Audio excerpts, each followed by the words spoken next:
1960 साली महाराष्ट्र आणि गुजरात या दोन राज्यांची निर्मिती झाली आणि कधी एकमेकात मिसळून गेलेल्या या दोन राज्यांना सीमारेषाने वेगळं करण्यात आलं. पण एका गोष्टीने मात्र या दुरावलेल्या राज्यांना नेहमीच एकत्र जोडण्याचं काम केलं, ती म्हणजे या दोन्ही राज्यातील खाद्यसंस्कृती. या दोन्ही राज्यातील खाद्यसंस्कृतीत बऱ्याचशा पदार्थांची नावं जरी वेगवेगळी असली तरी पदार्थ एकच आहे असे आढळून आलेले आहे. आणि याचंच उत्तम उदाहरण म्हणजे महाराष्ट्रातली सुरळीची वडी अर्थात गुजरातमधील खांडवी. चला मग आज आपणही बनवूया पारंपरिक अशा सुरळीच्या वड्या.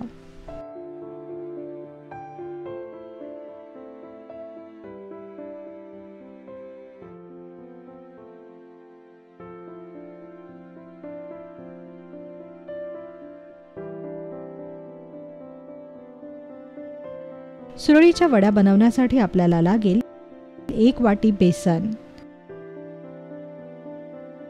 1 ग्लास आंबट ताक, 1 चमचा मोहरी, अर्धा चमचा हळद, 7 ते 8 कढीपत्ता, 2 ते 3 हिरव्या मिरच्या, ताजी कोथिंबीर, किसलेला नारळ, चिमूटभर हिंग, चवीपुरतं मीठ आणि 2 चमचे तेल. सर्वप्रथम बेसन चाळून घ्या.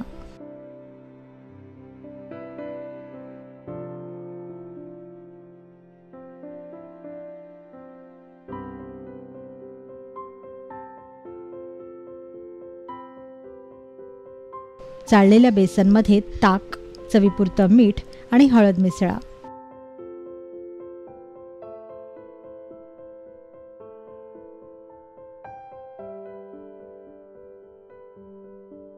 आता हे मिश्रण छान एकजीव करून घ्या. बेसन चाळून वापरल्याने यात गुठळ्या होणार नाहीत.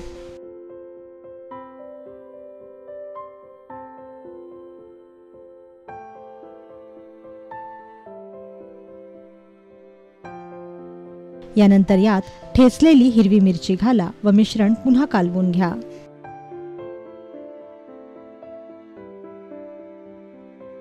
तयार मिश्रण आता तापलेल्या नॉनस्टिक पॅनमध्ये ओता आणि सतत ढवळत राहा.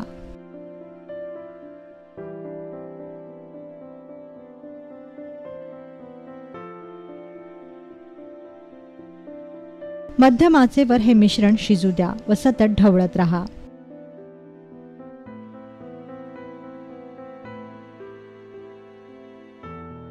या मिश्रणात गुठळ्या होणार नाहीत याची खास काळजी घ्या.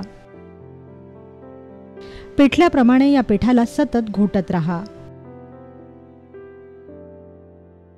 5 ते 7 मिनिटांनी हे पीठ छान घट्ट व्हायला सुरुवात होईल. आता गॅस बंद करा आणि स्टीलच्या परातीच्या वरील बाजूस तेलाचा हात फिरवा व त्यावर तयार पीठ अशा प्रकारे ओता व वाटीने किंवा कालथ्याने पातळ पसरवून घ्या. तुम्ही स्टीलच्या परातीऐवजी प्लास्टिकच्या शीटचाही उपयोग करू शकता.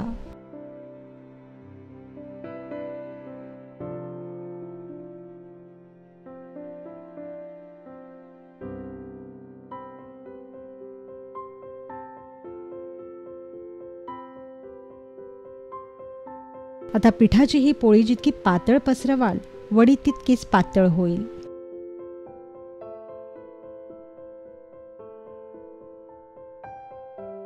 आता परातीत पसरलेली ही पोळी पूर्णपणे गार होऊ द्या.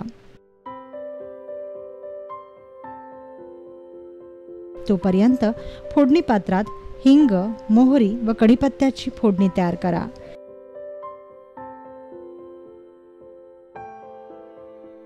व ही फोडणी गार झाल्यानंतर परातीत पसरलेल्या पोळीवर अशा प्रकारे पसरवा. तुमच्या आवडीप्रमाणे तुम्ही यावर कोथिंबीर आणि किसलेला नारळही पसरवू शकता. 5 ते 7 मिनिटांनंतर पोळी पूर्ण गार झाली की मगच सुरीने याच्या लांब लांब पट्ट्या कापून घ्या.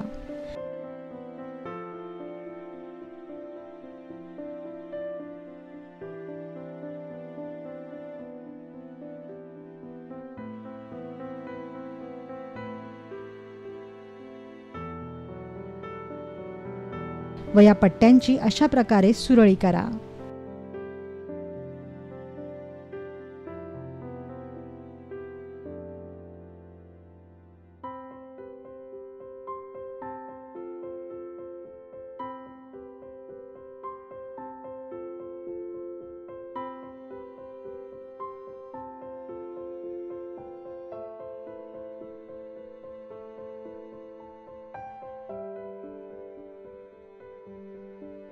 तयार सुरळीच्या वड्यांवर फोडणी पसरवा व वरून चिरलेली कोथिंबीर आणि किसलेला नारळ भुरभुरवा.